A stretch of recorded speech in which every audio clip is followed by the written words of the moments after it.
Hi guys, I hope आप लोग सब ठीक हैं और मज़े में हैं, हेल्दी हैं। सो जनाब, ये मैंने video 7th month of pregnancy में बनाई है और मैं चाह रही थी कि मेरा 7th मंथ कंप्लीट हो जाए तो मैं आप लोगों के साथ अपना पूरा एक 7th मंथ ऑफ प्रेगनेंसी का एक्सपीरियंस शेयर करूं। अस्सलाम वालेकुम, good morning guys, I hope you are all okay and doing well. So आज मैं बहुत लो फील कर रही, कुछ समझ नहीं आ रहा मैं क्या करूँ। बहुत ज़्यादा लो, 2 दिन से पिछले I was like taking steps so slow और बहुत टायर्ड और हेक्टिक फील हो रहा है। आज इतनी सी भी एनर्जी नहीं थी कि मैं उठूँ और उठ के अपना ब्रेकफास्ट बना सकूँ। So I just jagged myself up कि भाई उठो, एनर्जी लाओ। बहरहाल दिन की शुरुआत हमेशा की तरह पानी से करते हैं। सो गाइस, ये वीडियो उन सब प्रेग्नेंट लेडीज़ के लिए है जो कि अकेली रहती हैं या फिर फैमिली के साथ रहती हैं। बेसिकली मैं अकेली रहती हूँ और मुझे कोई सपोर्ट करने वाला नहीं है। सो ये सब उनके लिए है जो कि जिनको समझ नहीं आ रही होती कि हमारे साथ हो क्या रहा है, हमारी बॉडी के साथ क्या हो रहा है, हम अकेले हैं, हमें डिप्रेशन है, एंग्जाइटी है या हम अनफिट फील कर रहे हैं। सो ये सब उन लेडीज़ को डेडिकेट कर रही हूँ मैं। सो आप आगे वीडियो में देखेंगे कि मैं कुकिंग भी कर रही हूँ। मेरी टिकटॉक लाइट आई थी और मैंने वो भी जोड़ी। सो बहरहाल जनाब, ये तो सब घर के काम और ये सब तो चलता ही रहता है। और इस दिन जब मेरा 7th मंथ था, अब होता है अगर आप बेड पे पड़ जाए ना तो आपसे कुछ भी नहीं हो सकता। सो होता क्या है, बेसिकली 7th मंथ में बेबी ग्रो कर रहा होता है। आपका सेकेंड ट्राइमेस्टर बेसिकली ख़त्म हो गया है और थर्ड ट्राइमेस्टर आपका शुरू हो गया है।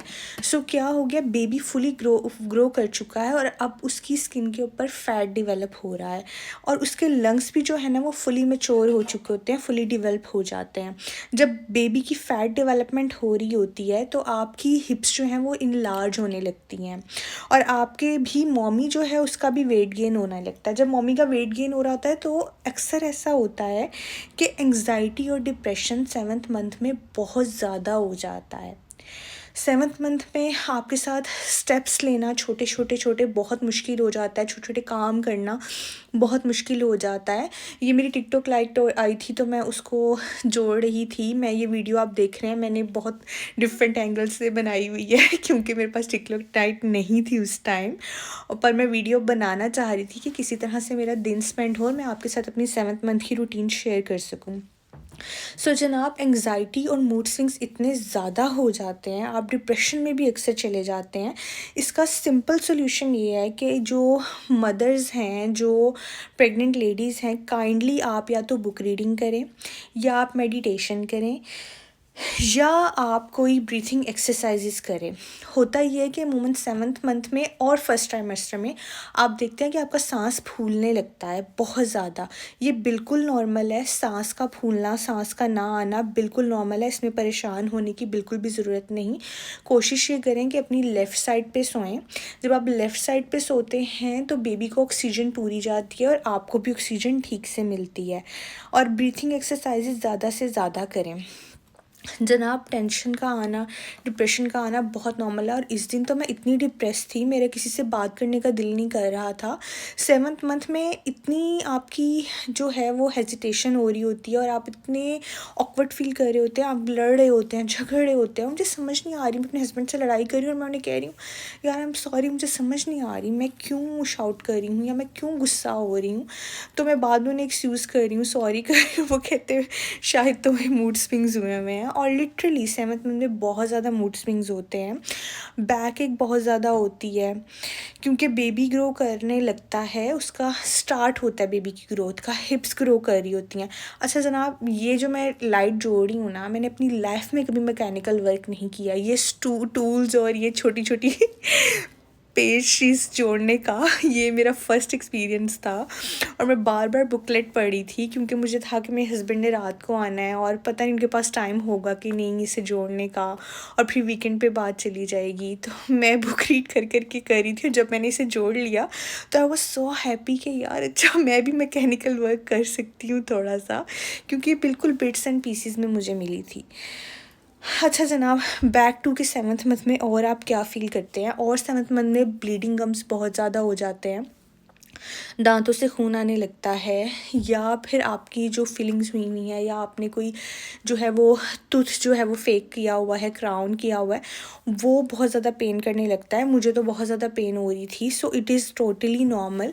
अच्छा, मेरा क्या था कि मुझे आयरन डेफिशिएंसी पहले थी, लेकिन मेरी बेबी के दौरान मैं, क्योंकि उससे पहले टैबलेट्स ले रही थी, तो मैं ठीक थी, पर मेरी 3rd ट्राइमेस्टर में दोबारा मैं आयरन डेफिशिएंसी मेरी हो गई थी।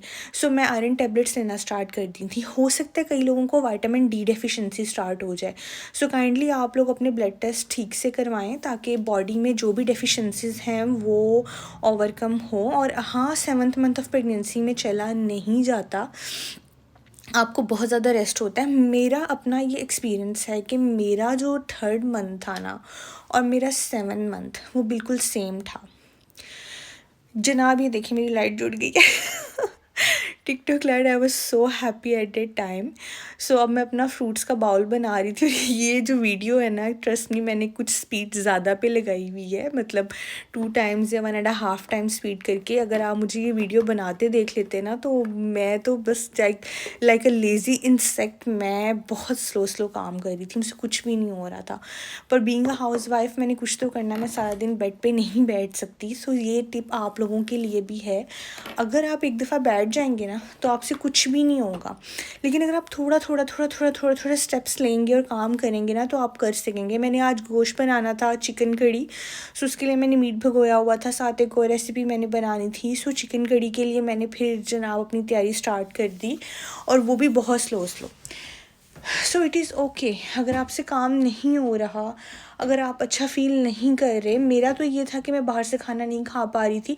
अच्छा, एक और बहुत नॉर्मल बात है कि आपको ना पू बहुत ज़्यादा आता है इंटरवल्स में।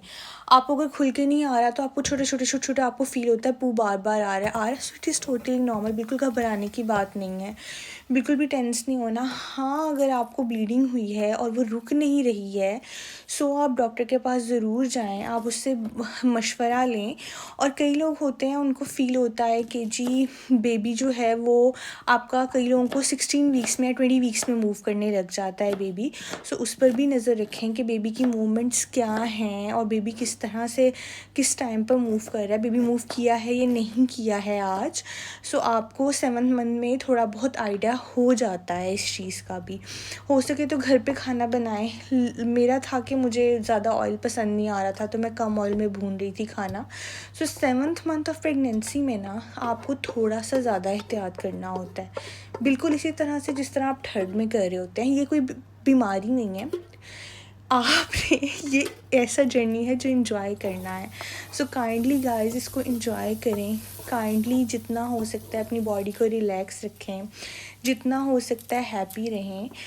और जैसे कि अच्छा वक्त नहीं रहता, बुरा वक्त भी आता है, इसी तरह बुरा वक्त भी नहीं रहता और अच्छा वक्त आ ही जाता है। और आप ये भी सोचें कि इसके बाद आपको कितनी बड़ी ब्लेसिंग मिलेगी, आपको अल्लाह ताला नवाजेगा औलाद से, आपको एक औलाद की खुशी नसीब होगी।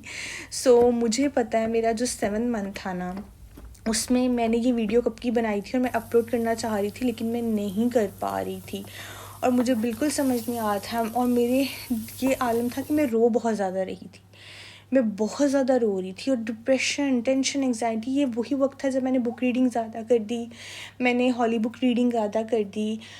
और नमाज में, अच्छा हाँ, आप सीज़न्स भी देख सकते हैं, मैंने सीज़न देखना स्टार्ट कर दिया। अगर आपको कोई सीज़न पसंद आ रहा है, आपको किसी चीज़ में इंटरेस्ट है, तो वो सीज़न आप देखना स्टार्ट कर दें। इससे बहुत ज़्यादा आपको एनर्जी और अच्छा फ़ील होता है। हाँ, एक्सरसाइज में ये होता है, अच्छा कई लोग कहते हैं वॉक ना करो, लेकिन मैं तो चली जाती थी। मैं तो इवन मेरी लिफ्ट ख़राब थी, मैं 3rd फ्लोर, तो मैं 3रे फ्लोर से जनाब नीचे से आना और फिर ऊपर आना मैं मार्केट जा रही होती थी। लेकिन ऑब्वियसली नॉट कि मैं डेली जा रही हूँ, वंस इन अ वीक मैं चली गई, या फिर मुझे कोई ज़रूरी काम है तो मैं निकल गई। सो आप वो काम करें जो आपको खुशी दे रहा है। अगर आप अपनी बॉडी से पूछेंगे ना, आपकी बॉडी के पास हर चीज़ का जवाब है। आपकी बॉडी आपको खुद बता देगी आपको चाहिए क्या है। हाँ, और सबसे मेन बात, काइंडली अवॉइड नेगेटिव पीपल। आपके इर्द गिर्द कोई भी नेगेटिव है उसको अवॉइड करें। मैंने 7th मंथ में, मुझे याद है, मैंने बहुत सी ऐसी फ्रेंड्स बनाई हुई थी जो मेरे साथ प्रेग्नेंट थी। फ्रेंड्स नहीं कह सकते, लेकिन मेरी उनसे बहुत अच्छी सलाम दुआ थी। लेकिन वो बहुत ज़्यादा डिप्रेस होती थी, तो मैंने समझाती थी कि यार प्लीज़ खुद भी खुश रहो और मुझे भी खुश रहने दो। सो जनाब, आपके लिए यही टिप है, आप अपने इर्द गिर्द पॉजिटिव और अच्छे लोगों को रखें जो आपको पॉजिटिविटी दें। नेगेटिव लोगों से बिल्कुल अवॉइड करें। जनाब, मेरा खाना रेडी हो गया था, साथ मेरी रोटी आई। खाना खाने के बाद मैंने थोड़ा सा रेस्ट लिया और फिर मुझे अपनी ना सेकंड डिश बनानी थी, क्योंकि मुझे था कि मैं मीट धो तो रही हूँ और मेरे कपड़े भी गंदे हो जाएंगे, हाथ भी स्मेल आएगी, तो मैं एक दफ़ा कबाब्स भी रेडी कर लेती हूँ, उसका मिक्सचर रेडी कर लेती हूँ। सो जनाब, जो स्टमक है, जैसे जैसे बेबी ग्रो करता है वो अपसेट हो जाता है। आपको कभी कभार तो भूख नहीं लगती, कभी कभार बहुत ज़्यादा भूख लगती है।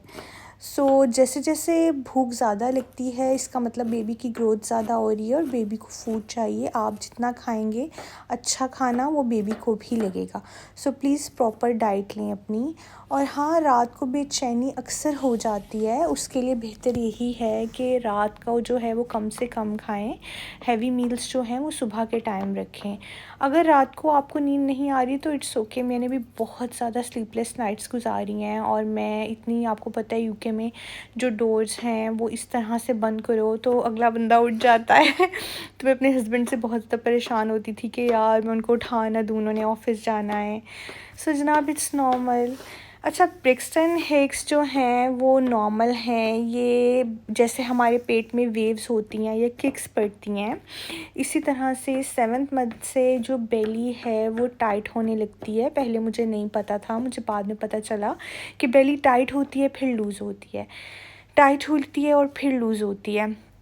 इसे कहते हैं ब्रेक्सटन हिक्स। अच्छा, ये नॉर्मली आपको 9th मंथ में भी होता है जब आपको लेबर पेन स्टार्ट होती है, लेकिन वो पेनफुल होता है। ये वाली जो आपकी टाइटनिंग है बेली की, ये पेनफुल नहीं होती। हाँ, पीरियड्स की तरह क्रैम्पिंग बहुत ज़्यादा होती है और ऐसे लगता है यार पता नहीं क्या हो गया। 7th मंथ में बहुत सी ना डिफरेंट चीज़ें आपकी बॉडी जो है ना वो एक्सपीरियंस करती है, और मैं बहुत ज़्यादा हैरान हो रही होती थी यार। हर मंथ में ना इट्स जर्नी, जैसे आप रोलर कोस्टर पे बैठे हुए हो और हर चीज़ नई नई आपको पता चल रही है। अच्छा हाँ, अगर आपकी जो ब्रेस्ट हैं उनको लीकेज हो रहा है, जैसे येलो मिक्सचर वहाँ से लीक होता है, इट्स टोटली नॉर्मल। जनाब, एक इम्पॉर्टेंट बात आपको बताती चली जाऊँ, जो मिक्सचर लीक होता है ब्रेस्ट से, वो सेम मिक्सचर है जो कि बेबी को, जब बेबी वॉर्म में होता है तो उसे वो मिक्सचर वहाँ पर अवेलेबल होता है, उसे मिल रहा होता है। जैसे ही बेबी वॉर्म से बाहर आता है, बेबी दुनिया में आता है, तो जब वो माँ के करीब जाता है तो वो, जब आपको अगर आप ब्रेस्ट फीड करें तो वो स्मेल से वहाँ खुद ही चला जाता है ब्रेस्ट के पास, क्योंकि उसको पता है कि मुझे ये खुशबू पहले भी मिल रही थी, तो वो इसी खुशबू की तरफ जाता है, जिससे कि बेबी नेचुरली फीड करने लग जाता है। ये टोटली नॉर्मल है, बॉडी खुद को प्रिपेयर करती है फीडिंग के लिए। अच्छा हाँ, मुझे ना एलर्जी हो गई थी, और मुझे तो 2nd मंथ से एलर्जी हो गई थी, और बहुत ज़्यादा मेरी बॉडी और फुल फेस पे रैशेज़ आ गए थे। और बाद में मुझे पता चला कि मुझे हवा से भी मतलब एलर्जी हो रही है, जैसे पोलन होता है ना वैसे ही, लेकिन मुझे पोलन नहीं था। फिर मुझे डॉक्टर ने मेडिसिन दी, और मेडिसिन में आपको पता है खा तो नहीं सकते, पर वो लोशन था, और मैं अपने फेस को और जैसे जैसे बॉडी को मॉइस्चराइज़ करती रहती थी, मैं ठीक रहती थी। अच्छा, मुझे नहीं पता था कि मुझे टांगों पर भी इचिंग स्टार्ट हो रही है। मुझे बाद में पता चला कि यार मेरी तो फुल बॉडी पर जो है वो स्टार्ट हो चुके, तो अब बॉडी को मॉइस्चराइज़ प्लीज़ रखें, क्योंकि पानी की कमी हो सकती है प्रेगनेंसी में, तो मॉइस्चराइज़ साथ साथ करते रहें, बहुत ज़रूरी है। अच्छा, मुझे स्ट्रेच मार्क्स भी बहुत ज़्यादा हो गए, और सबको हो जाता है नॉर्मली। इसके लिए भी यही ज़रूरी है कि आप ज़्यादा से ज़्यादा स्ट्रेच मार्क्स क्रीम अप्लाई करें, यह दिन में 2 दफ़ा मैक्सिमम। अगर आप नहीं कर सकते स्ट्रेच मार्क्स क्रीम, तो कोई भी मॉइस्चराइजिंग लोशन अप्लाई कर लें, क्योंकि बेसिकली तो हमने उस एरिया को जहाँ पे स्ट्रेचिंग पड़ रही है उसको हमने मॉइस्चराइज रखना है, कि हमारे जो निशान हैं वो ज़्यादा गाढ़े ना हो जाएं और वक्त के साथ चले जाएं। जितना आप मॉइस्चराइज़ करेंगे, आप देखेंगे बॉडी उतनी रिलैक्स रहती है। कभी कभी हमें ख़ारिश हो रही होती है बॉडी पर, हम कहते हैं यार क्यों है ख़ारिश, लेकिन वो वो सिर्फ मॉइस्चराइजिंग की कमी है। कोई भी लोशन अप्लाई करें जनाब। मेरा कबाब्स का अमेजिंग मिक्सचर रेडी था और मैंने थोड़ी देर रेस्ट के बाद फिर नेक्स्ट डे इनको देखें, इनको मैंने कुक कर लिया, बेक कर लिया और ये बहुत यम्मी बना था। आई hope you guys like my video. It's a request, please please please like my channel, subscribe my channel and share my channel forward. और हाँ, अगर आप ऐसी ही वीडियोस मज़ीद देखना चाहते हैं तो मुझे ज़रूर बताएं। Thank you so much for watching. Take care, bye, अल्लाह हाफिज़।